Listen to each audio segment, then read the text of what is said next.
Hey everyone, I am here to break down for you what the government has said about the Paycheck Protection Program that I know a lot of businesses and sole proprietors and independent contractors are trying to figure out what it all means. So I'm going to show you how to get there. So on Google, I just type in SBA Paycheck Protection Program and it comes up. Click on Paycheck Protection Program here and you will get to the page with all of the information that I'm about to talk to you about right here. So let me just tell you what it is. This comes from a bill that Congress has passed to give aid to businesses and employers that have been affected by the COVID-19 pandemic that are trying to keep their employees afloat and also trying to keep their businesses afloat. So here's what you need to know if you were thinking about applying for the loan. It is for any business, whether it's a small business that is a sole proprietorship, if you're an independent contractor, or if you're self-employed, as long as you employ fewer than 500 employees, and you can qualify for this loan. What is the loan going to be used for? What can it be used for? Only to cover payroll costs, some mortgage interest, rent, utilities, and all of this has to be paid within the 8 weeks following the loan. So it is only for the 8-week period after you are approved for the loan that you can use the loan to pay for these items. You can only use it for these items if you expect to get loan forgiveness. And actually, it's only supposed to be allowed to be used for these items. The goal is to try and maintain employee compensation at the same level that it was pre-pandemic, right? So that folks can continue to live and not lose houses, not lose businesses, not lose their livelihood and things like that. So where can you apply? You have to apply through an existing SBA lender, and so you see this button in the middle of the screen that says find a lender. But what I recommend also, if you already have a banking relationship with your bank, where your bank accounts are for your business, go or call or email your personal banker at the bank and see what they are talking about with this application. A lot of even though it's first come, first served basis, the relationship that you have with your bank is important because just natural human nature, they're going to try and fight for you to get this loan, or they're not going to care that much because they don't know you that well, right? And they're going to fight for the folks that they know. So start with your personal bank. Make sure that you have a relationship with your lender. See what they're talking about. If your bank is not participating in this PPP loan, then find another lender by clicking this Find a Lender button here. And it could be through a credit union, could be through a commercial bank. Either one of those are just fine. Any FDIC insured bank will be able to help you get this loan, participate in this, okay? So what kinds of businesses? All businesses, including nonprofit and veteran organizations, tribal businesses, sole proprietorships, self-employed individuals, and independent contractors with 500 or fewer employees can apply. So just about anybody who has a business, even if you're a sole proprietor, but of course you're going to have to be able to show that you are running a business and that you are paying employees and paying yourself if you are, and that you've been affected by the COVID-19 pandemic. Let's see, what else? What do you need to apply? So there's a loan application that you will need. Let's see, trying to figure out where it is. There's a loan application on here. There's a button to, or a link to download the loan application that of course I can't find now that I'm recording this, but it is on the, oh, here, PPP borrower application, right under loan details and forgiveness, right? That's not gonna work, right there.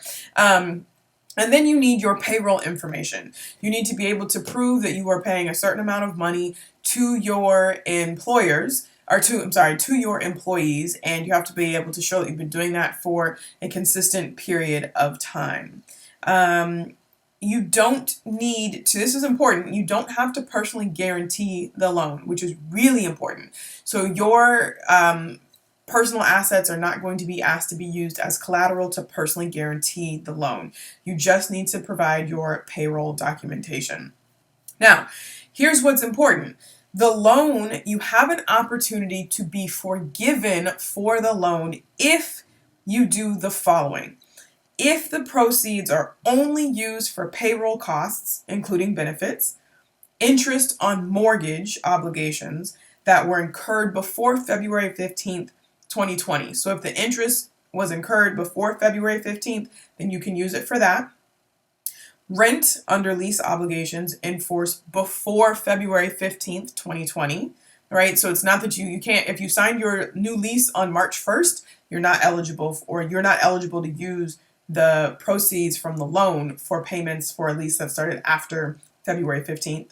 And utilities for service, which began before February 15th. So again, you can use it for payroll costs, including benefits, mortgage obligations, rent, and utilities if the mortgage obligations, rent, and utilities were a part of your obligation to pay prior to February 15th, 2020, okay?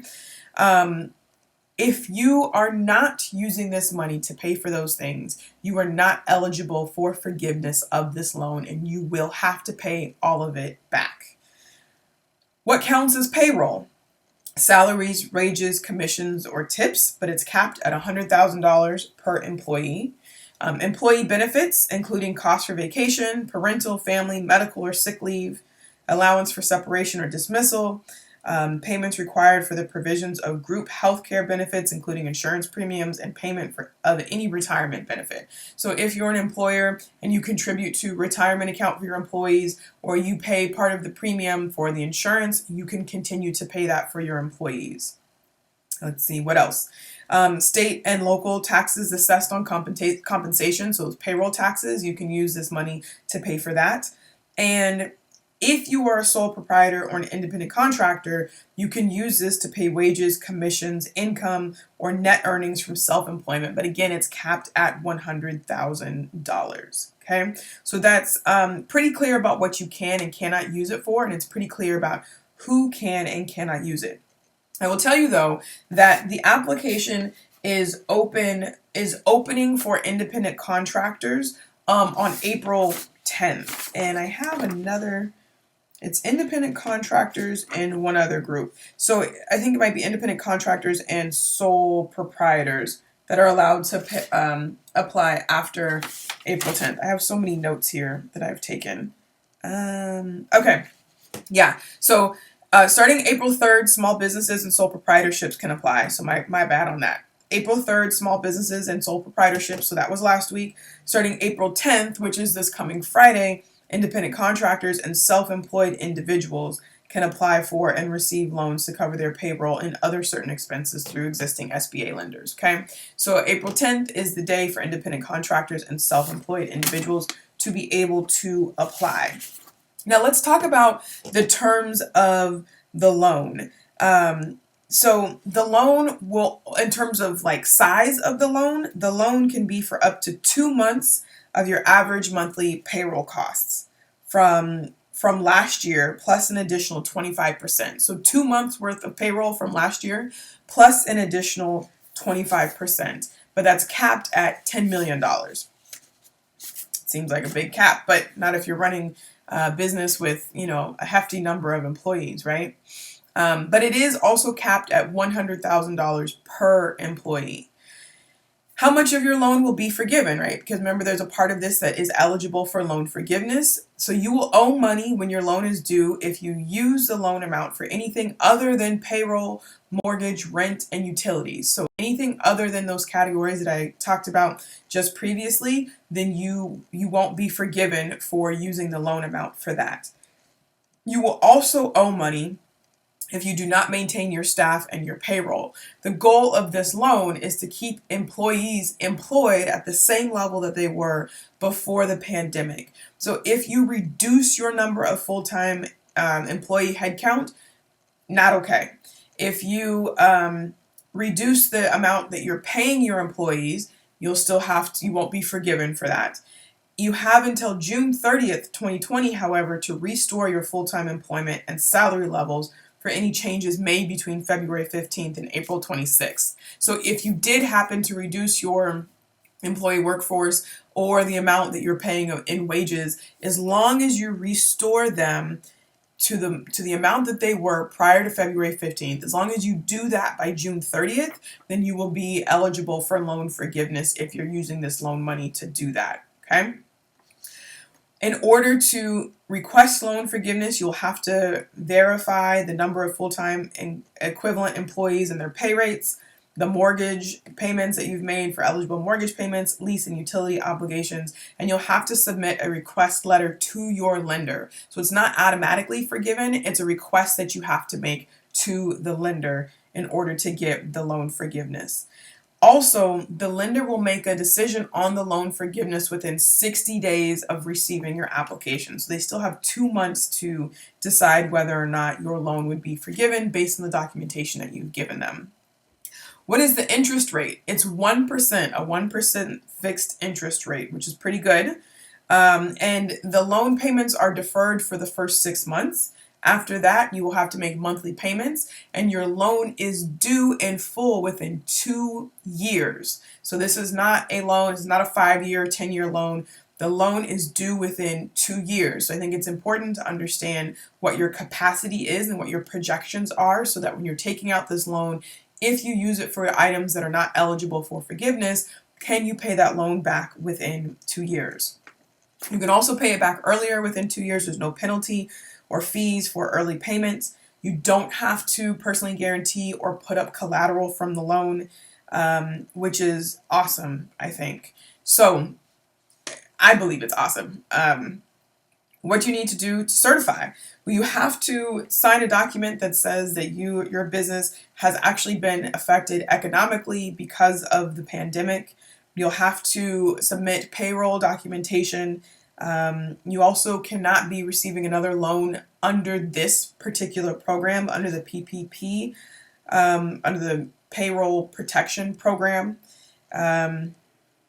You have to provide your lender documentation that verifies the number of full-time employees, and you have to be truthful on your application. Let's see, is there anything else that I want to tell you about that?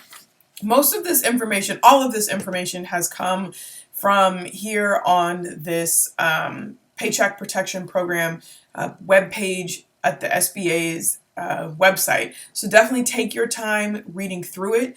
Contact your lender.